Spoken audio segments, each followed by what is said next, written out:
Hi, my name is Irvin Veloz and I'm going to talk about important events in the last decades. First, it was the Persian Gulf War in August 1990. This was like a war between Iraq and Afghanistan, but later the USA joined after they attacked the Twin Towers on September 11 in 2001. This was considered the worst terrorist attack in history because hundreds and thousands of people got dead and injured in that day. So the USA didn't hesitate to act against that terrorist group. So a huge massacre was led after that day in the territories of Iraq and Afghanistan. These two events are related to the globalization and terrorism because thanks to globalization it was caused the Persian Gulf War because countries started to develop our influence between them, so which led to that war. But thanks to the terrorism, the Twin Towers attack was caused in the USA. This is all related to each other. So the next event is the first African American president of the USA, which was elected in January 20 in 2009. His name is Barack Obama, and he is one of the most famous presidents of USA because of his skin color.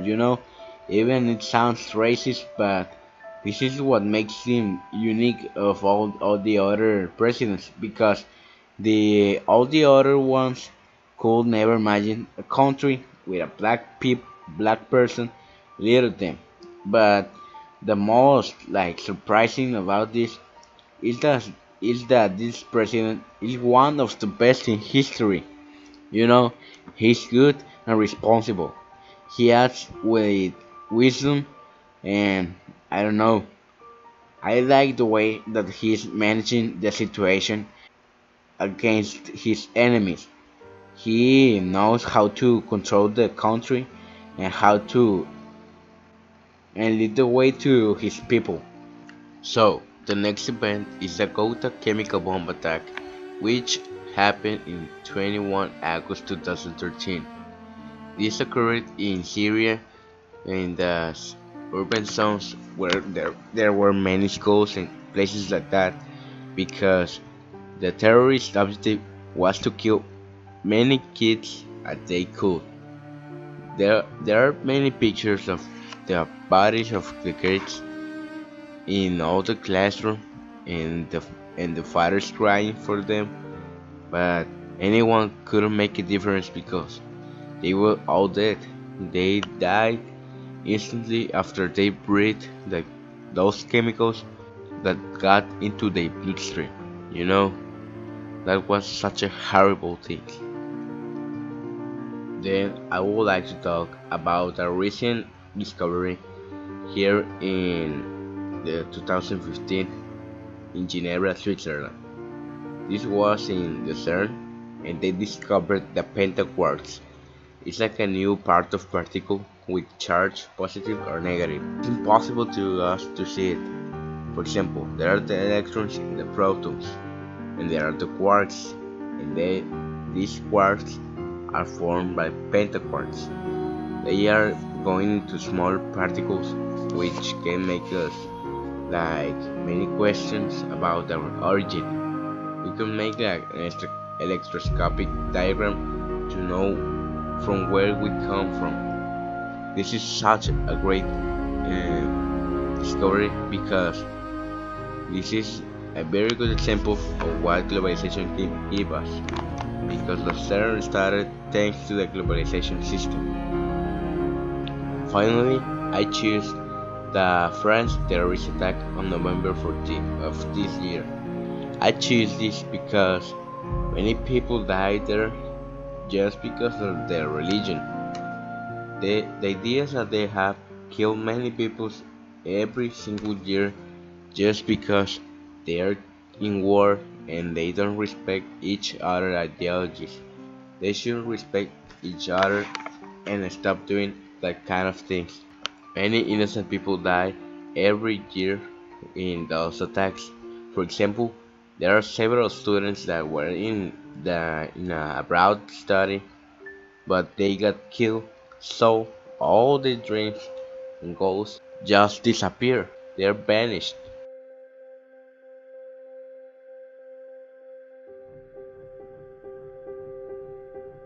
Globalization. This is a situation which involves a transformation in the spatial organization of social relations and transactions, generating transcontinental or interregional flows of networks of activity, interaction, and power. This means that when a country is very powerful, it tends to make the neighbor countries depend on them because they control almost every single part of the economy, politics, social, and culture. For example, we have the USA as a neighbor, which is that it's the actual superpower in the world. So we are like adapting the culture, the language, and we're making every day like them. You know, we are losing our culture, and we should like get back to our roots and appreciate our own country. Globalization isn't very bad at all because I have a very good example. The CERN, which is a laboratory place of investigation, things like that, located in Geneva in Switzerland.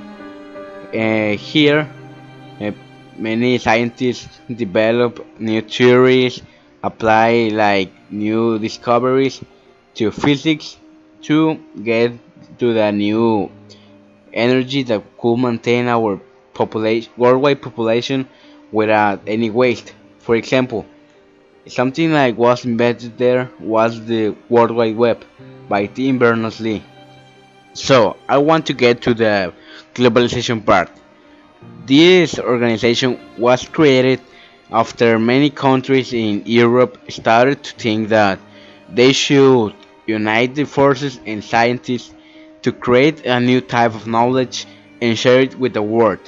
So, as you see, this is such a great example of what globalization can give to us.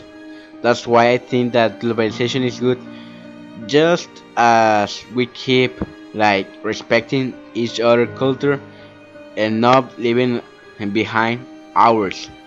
We have to keep our roots and know who we are, not pretend to be others. We have to be ourselves, to be our country. Terrorism.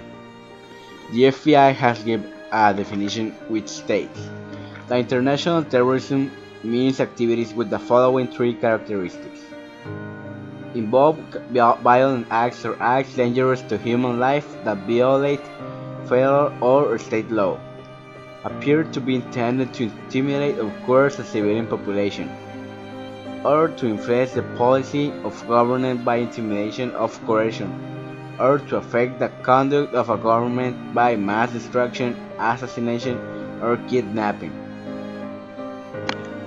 But you know, all these like attacks are caused mainly by their religion. They think that Allah is their God and they should praise him, killing other people. These like suicide bombers are called the jihad, the soldier of God, which always like scream when they are about to make an explosion, Allahu Akbar, which means Allah is my God. They are like very twisted and they need to be stopped. They can't keep killing people around the world and we should make the difference. Now I'm going to talk you about the unipolarism, which means a situation when only one superpower rules the panorama. When this represents the way that a country rules all over others occurs beginning with the dominant economic system. In this case is the capitalism, which won over the socialists after the Cold War. This means that capitalism is way stronger than the socialism. So, after the presence of a unipartisan world, they tend to create the globalization to that country. We are adapting to the capitalism because the USA is like the dominant superpower. We are like slaves for them. Finally, I'm going to talk about the digital era. This stage of technological development carries a lot of changes in everybody's life because the way that we interact with each other changes with the development of new type of communication system. Also, this transforms the education and labor system because we are starting to use these new tools to improve the way we learn, we work, and do many tasks. For example, we are being taught to innovate nowadays. In every single schools, like teachers are asking to students to innovate the way like they show to them that they are learning. They gotta be creative and use new like tools and dynamic presentations. You gotta use all your mind and create something new. Why did globalization emerge? Because the internationalization of the New World Order that the USA established in a very indirect way, they started to help countries in need, to later start to influence them and make that country dependent of the USA.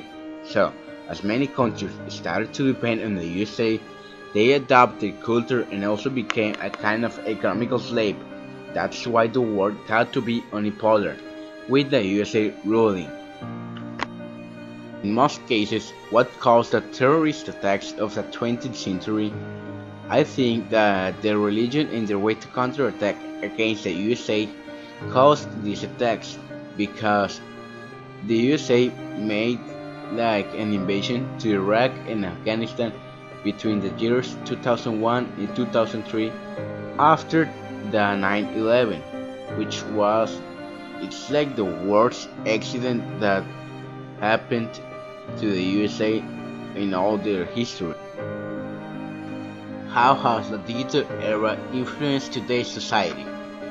Our world has changed very deep because the way that education and work is being developed is very different from what we are used to. For example, everybody is used to books, but actually, schools are starting to use tablets and laptops to teach the students with the most actual research tool, which is the internet. This is like the easiest tool to use because you just got to type the keywords and like a bunch and thousands of pages and documents will appear in front of you with all the information that you need. Even the past generations didn't have this like easy way to make a research, they are still like doing better than the actual ones. But we need to keep practicing this new system because I know that will be 100 times better than the old system.